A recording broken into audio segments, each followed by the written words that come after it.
Good evening, everyone. This is Mystic Rose, and welcome to the Poetry Corner. I have chosen to read a poem this evening entitled Unraveling.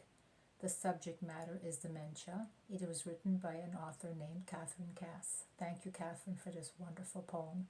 There isn't many of us that have not been touched by dementia in some form or way through a family member or a friend.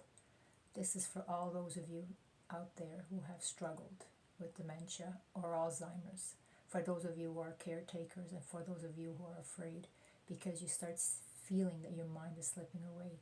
Know one thing: the things that matter the most will always be with us, even if it means that we may not remember. Our heart will always remember. Unraveling. It happens to everyone, though the forgetting may show up sooner in lost dreamers and nervous folk. Wait long enough, and even the critical thinker with his silver tongue and horns, his arrogant disdain for speech that rambles, will see a word slip from his blade-sharpened mind and ask, "What is that thing called?" There will be silence and sorting through the mind's retrieval system. It starts with an S. It is something you wear: scarf, shirt, shoe, skirt. No, wait. I've got it now. It's a sweater. Sometimes words don't come back. They are whittled away. My grandmother never spoke of her loss. She played piano and sang and smiled instead.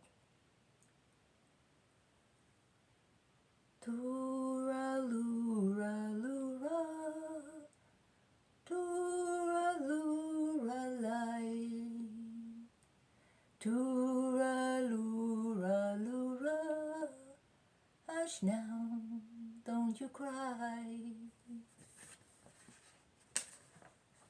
Her bedroom was a holy place. There I learned my first prayer. There I was touched by grace. Her white hair yellowed. Her eyes sparkled blue. Soft and round, barely 5'2". She exuded the love and warmth that fleshy women often do. If my grandmother noticed the hole, she never said. She just grew old. In conversation, she lost the thread. She claimed people were stealing and began hiding things. In her blue feathered hat and a voice that whispered, she leaned in to gossip with her friend in the mirror. She walked the street, but not like she owned it. In a pink chenille robe and fuzzy pink slippers, she stood on the corner until somebody noticed the lost look in her eyes and her missing purse. At home, past indiscretions popped in her brain. She blasted Grandpa for cheating. Married 50 years, she longed for change. She'd enter a convent and live with the nuns. Like a smash hit on Broadway, her dementia enjoyed a long run.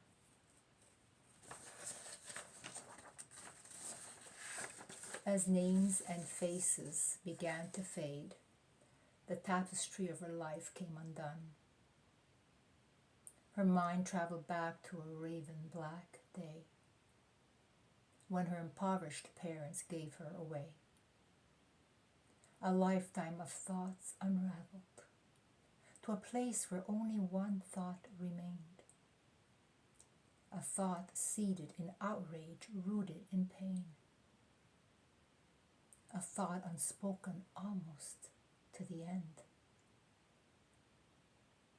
Then, day in and day out until silence fell, she muttered these words repeatedly, with feeling like a mantra from hell. My mother and father hated me. My mother and father hated me. My mother and father hated me.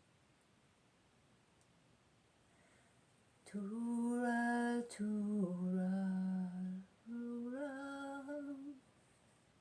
tura, lura, lai. Tura, lura, lura. It's an Irish lullaby.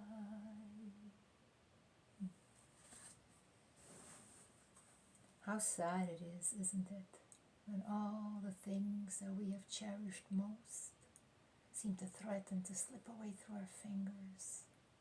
Sometimes it's just a word, and other times it's just a blank.